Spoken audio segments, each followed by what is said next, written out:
Angenibingelele bafethu nginamukele kuyona YouTube channel yethu le isi-update TV. Mangabe uqala ukukhona la ekhaya ngabusalenze iphutha ake ukwenze nje ukulungela ulicindezele ibutton lelibovu elibhalwe subscribe, phinde upress nayo ke-bell kanye naleyo like button. Kanjani ke bafethu izindaba mina ngizokunikeza zona zishisa bhekora ke ngingachithi isikhathi bafethu ngingene kwengiliphethe namhlanje bafethu. Ngiphethe lapha nezindaba ezibhlungu ngalendlela esimanga, izindaba ezidabukisayo ezongidlula emhlabeni bafethu kukababa uSphuzo Sabantwana. Lezi ke izindaba lapha ke zisanda kumenyezelwa imanager yakhe abesebenza nayo uSakhile wakacele bafethu osanda kwazisa abantu lapha nezinkundleni zokuxhumana ukuthi ke cha uSphuzo Sabantwana bafethu akasekho emhlabeni, usendlulile emhlabeni ke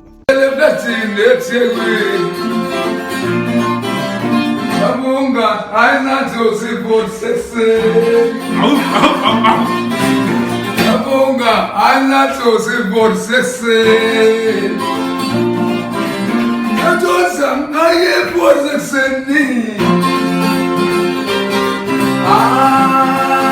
ne tomato so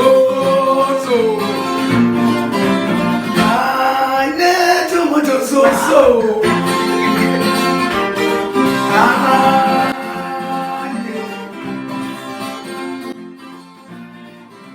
Kubuhlungu kakhulu ukuthi umuntu ethi sefike ekukhanyeni ebese umhlaba uvele umqoqa bafethu. Uzokhumbula nje ukuthi ngonyaka ophelile lo mculi bafethu bekhiphe lapha i-album yakhe yokuqala ngqa abantu abayithakasele kakhulu njengoba bekuyi-album emnandi ngalendlela esimanga bafethu. Kodwa ke manje usendlulile bafethu, usendlulile uSphuzo Sabantwana emhlabeni. Uphinde ukhumbule ukuthi ke ubesanda kwakhelwa nje lapha indlu bafethu ke abexhaswe ngayo ke bafethu. Kodwa ke manje usendlulile emhlabeni bafethu. Yize kungakatholakala imbangela yokushona kwakhe kodwa yena undlulele esibhedlela bafethu. Usanda ukududuza ke abomndeni, siduduza ihlobo bafethu, siduduza abangani, siduduze nabalandeli bafethu bakaMaskandi bonkana, siduduze nabalandeli bakaSphuzo bafethu. Siduduzukane uNkulunkulu anithobe amanxeba bafethu. Kubuhlungu kakhulu ukudlula kwakhe emhlabeni.